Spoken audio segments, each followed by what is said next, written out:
Welcome, curious minds, to the deep dive. Hello. Today, we're embarking on a really fascinating journey, I think, Why? plunging us into two quite profound but, well, distinct ways of understanding the divine. Yeah, and existence itself, really, our place in it all. Exactly. And it's not just, dry theology or philosophy. Not at all. This is about how we actually perceive reality, how we think about freedom, even joy. So what's our mission today? Well, we're doing a meticulous examination, a real deep dive into Baruch Spinoza's pantheism. Groundbreaking stuff. Still echoes today, doesn't it? Absolutely. And we're juxtaposing that with a very different feel, a poetic, philosophical, Christian pantheist response. And the key is we're exploring both sides in detail. Right. Honoring each one, seeing where they agree, where they fundamentally diverge. It's about getting the nuances, not just the headlines. Precisely. We want you, our listener, to really grasp the core arguments. And like always, this deep dive is really for you. We've sifted through the sources, Pulled out the most important nuggets, you could say. trying to give you that shortcut to being well-informed on these big, complex ideas. Hopefully sparking some of those aha moments. Yeah, without the information overload. Think of it like a guided tour, Through some pretty epic landscapes, intellectually and spiritually. leaving you with, hopefully, a richer understanding. So let's set the stage. The source material we're drawing from today, it acknowledges Spinoza's vision deeply, It sees the truths he uncovered. but it also challenges thoughtfully what it sees as maybe limitations, emotional ones, relational ones, So we're journeying through logic and longing. freedom and patterns, eternity, remembrance. It's a conversation that's been going on for centuries, really. And it still shapes how we think today, hugely. And okay, let's unpack this. Let's start with Spinoza himself, Baruch Spinoza. A pivotal figure, definitely. A still point in the storm, as some say. The 17th century, we have to picture it, right? Oh, absolutely. Intense religious fervor everywhere. Political chaos, rigid dogma. Europe was reeling from wars. The Inquisition was still a thing. Yeah, and philosophy was dominated by, Descartes' scholastic thought. And yet here's Spinoza, excommunicated in Amsterdam. Living this quiet life, grinding lenses, Almost luminous, some accounts say, and he just chose a completely different path. forging this vision of God and reality that was just shattering for the time. And how he did it is key, isn't it? Not with, fiery sermons. No, not traditional religion at all. He used mathematics, precision. Building this, what's it called, an axiomatic cathedral. Exactly. In his work, The Ethics, it's incredible. He starts with definitions, axioms, self-evident truths, he thought. Like Euclid, but for metaphysics. Precisely. And from those, he deduced this vast, intricate system. Theorems, propositions, everything locked together. Geometric certainty. Wow, so the method itself was radical. As radical as his conclusions, seeking philosophical truth like a math proof. And the core revelation, the cornerstone. Breathtaking, really. Still is. Deus sive in natura. God or nature. Notice, no comma, no separation. God is everything. That was his claim. So not up there, not watching us. Nope, not veiled, not influenced by prayer or sin. For Spinoza, God is the single, infinite, indivisible substance, all of reality. Unfolding by its own necessity. Its own internal necessity. God doesn't do things like a king or a craftsman. God simply is. The implications of that must have been huge. Oh, profound. He stated it plainly. God does not hate. God does not demand. God does not suffer. God simply is, everywhere, always, perfectly sufficient. Exactly. And this just exploded the common view, didn't it? Yeah, the idea of this distant, sort of human-like God who gets angry, who can be appeased. But whose will operated outside nature, Spinoza said, no, God is nature, the whole thing, its laws, its expressions. So why was it so groundbreaking in that world? Because you had divine right of kings, church authority, inquisitions, dogma ruled. And he just calmly lays out this immanent, non-personal God. Dared to articulate it. It wasn't just theology, it was a paradigm shift. Yeah. How people saw themselves, agency, meaning, Yeah. everything. And it cost him. Excommunication, book burnings. They tried to erase him. But his legacy, well, it flourished. Time is more honest than kings, as the source says. It really is. His ideas seeped into modern thought. Einstein, mystics today. Anyone who refuses that split between spirit and soil. Yeah, he's there. His contribution is reminding us the sacred isn't hidden away, not in curtains or creeds. It's here, right now. In the breath forming this sentence, the orbit of planets, The logic of love. Even in the fact that you can suffer, survive, and still choose to sing. He grounded the divine, made it immanent, accessible through understanding, not ritual. So immense gratitude for that vision is definitely due. Absolutely. A God without walls, finding the sacred in the order of things. And here's the turn. There's that ghost in the geometry. Yes, the silence beneath the system. That's where our conversation pivots. He gave us oneness. But maybe withheld relationship. That's the critique. And that leads to the big question his system doesn't quite seem to answer for Summit. His God was vast, yeah. Brilliant, but maybe unfeeling. Like a divine algorithm that can't hold your hand. That's a powerful way to put it. Perfect symmetry, yes. Immutable laws. But the human soul, it longs for connection, doesn't it? More than just symmetry. A presence. One that meets you not just in understanding atoms, but in grief, in joy. The whisper of, you are loved, even without a mathematical proof. Exactly. And that human longing, that desire for reciprocity, that's what sets the stage for the counterargument. The Christian Pantheist response. Right. The provocative question Spinoza's elegant system maybe didn't fully address. Can infinity love you back? And that's not just theological nitpicking. No. It's deeply existential. Yeah. Seeking communion, not just understanding. Okay, but before we dive deeper into the differences, let's be clear about the shared ground, because it is significant. Hugely significant. A deep reverence for the one substance. As the source says, let us not throw stones at the temple Spinoza built. Its floor is solid. And the core, that whisper. Everything that exists is in God. It's a powerful agreement point. It really is. It cuts through that illusion of distance that God is somewhere else. Watching from afar. Spinoza smashed that sky open, intellectually, moved God from above the world to within it. Immanent. Indivisible from creation. God isn't just the cause, but the very substance of the universe. Like the analogy you mentioned, not the potter, but the clay itself. The clay, the shaping, and the fire. Yeah. All of it. One infinite substance. God. And the Christian Pantheist resonates with this deeply. Deep reverence here, yeah. It Great echoes thought. ancient wisdom, too. And it connects to things like Christ's words in the Gospels. It does. I am in the Father, and the Father is in me, and I in you. That points to immanence, doesn't it? Not a God on clouds, but Burning in bushes, breaking in bread, Yes. aching in wombs, rising in scars. A pervasive divine presence. which Spinoza also championed just through logic. Exactly. So they stand united here. The world isn't profane. It's sacred, through and through. From the smallest particle to the biggest galaxy. Think about it. Sunlight on leaves. That's God. Your mother humming while washing dishes. That's God, too. Even the dark matter between galaxies. Silent, unknowable. Still God, just wearing mystery. It transforms how you see everything. The ordinary becomes extraordinary. And Spinoza totally got this right. He rejected those artificial divides. Absolutely. No room for miracles that violated nature's laws. Lovely. Because nature itself was the miracle. Its order, its complexity, that was divinity for him. And using reason wasn't an insult to faith. Understanding the world's laws. That was faith, feeling God's heartbeat. In its purest sense, yes, for Spinoza. And the Christian Pantheist echoes this. Walks right beside him here. The stars are scripture. The body is temple. The laws of thermodynamics are a kind of covenant. Faithful, trustworthy, eternal. It's a profound affirmation of the world's divinity.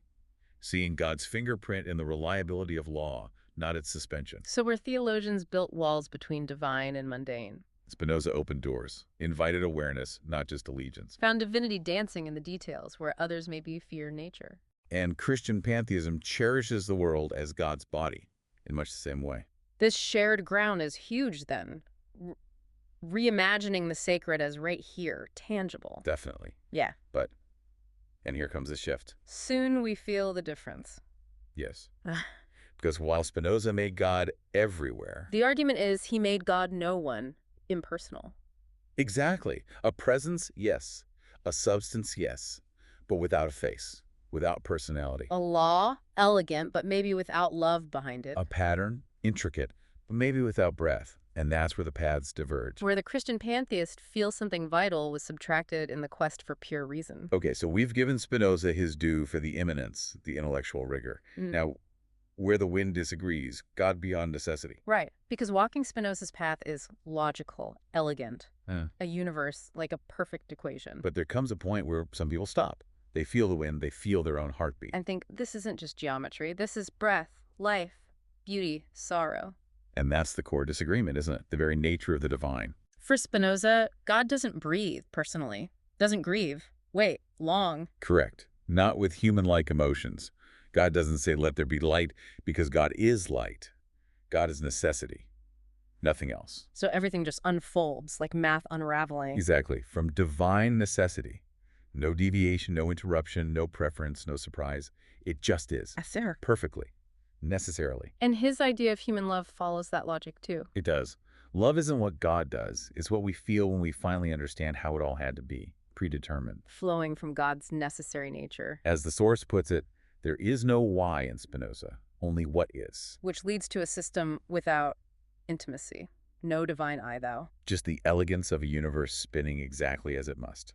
Cold comfort for some. And this is where the Christian pantheist steps back, feeling that dissonance. The intuition is, I can't pray to necessity alone. The beauty, the suffering, the joy. They aren't just proofs of a system. They're seen as more. A gesture. A whisper. A tear from a face holding galaxies. An insistence that God is not just the structure. But the singer and the song. The dance and the dancer. The river. And the one kneeling beside it to wash your feet. That's the metaphor. It's a dramatic shift. From passionless substance to involved presence. Right. The argument is Spinoza, fleeing superstition, fleeing the wrathful God. Also erased the warmth, left behind relationship, intimacy. And that's a trait this perspective refuses. They say God is not indifferent. God is involved. Not a detached watchmaker, not an impersonal weather system. But a pulse of love in the bloodstream of existence. A God who can be moved, who holds tension. Who doesn't just explain trauma, but feels it with empathy. A profound empathy, yes. So where Spinoza sees consequence, necessity. Christian pantheism sees yearning, invitation. Creation is an invitation, yeah. A lover's breath, not a machine's function. And the implication, if the world is God in this involved way, then God must be able to hurt, to hope. To sing lullabies to unseen stars.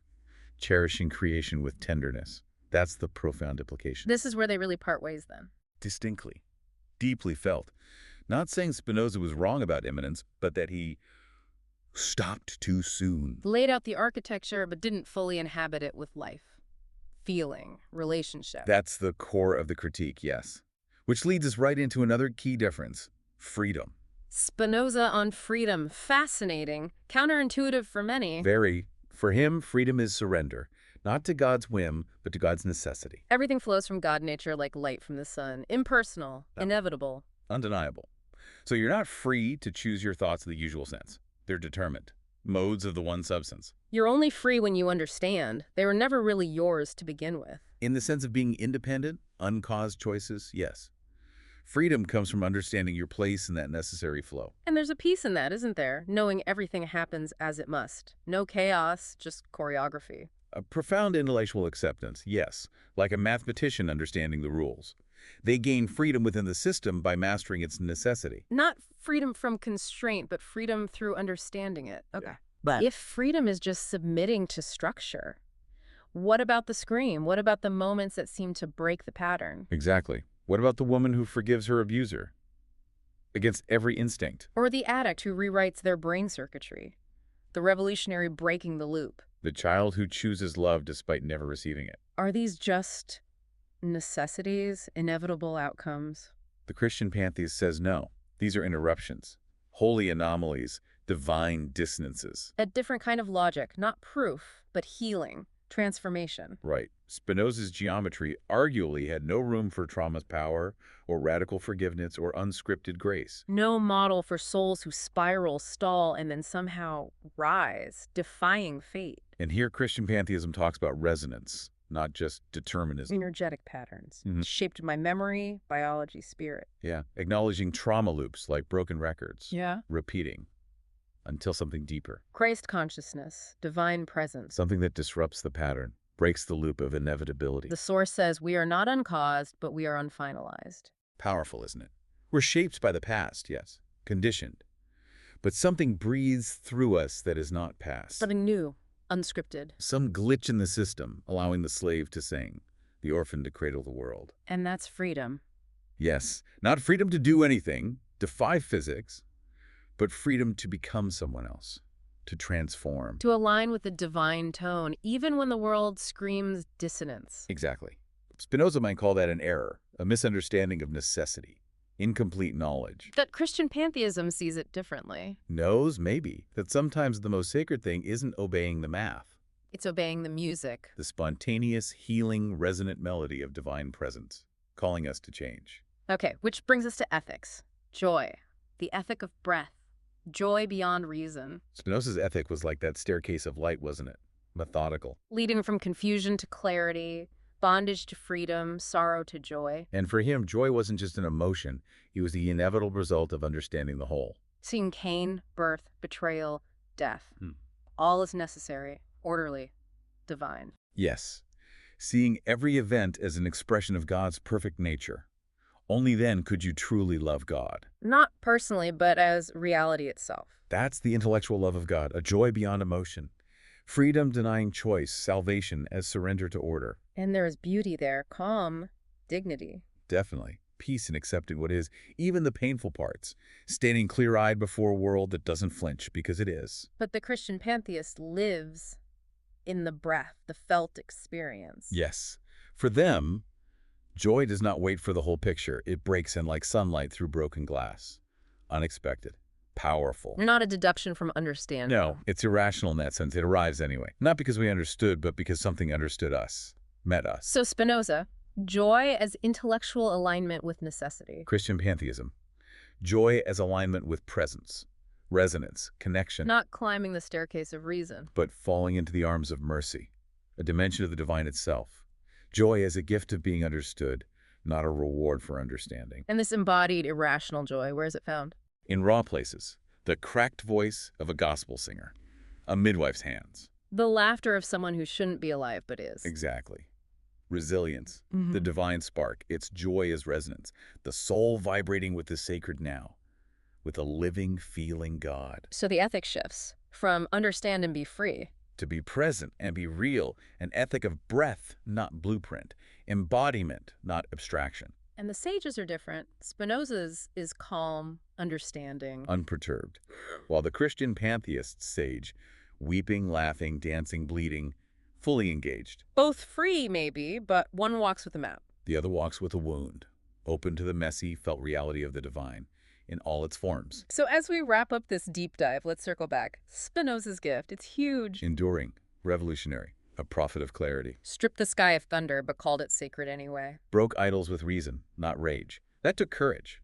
Profound intellectual honesty. He deserves immense gratitude. He showed us God isn't elsewhere. Nothing exists outside the divine. The sacred is in the mechanism, not suspending it. In the math, not the magic. Refused superstition. Embraced wholeness. Reminded us that understanding the world is touching God's face. A foundational contribution, absolutely. But as the Christian pantheist argues, we often want more than geometry.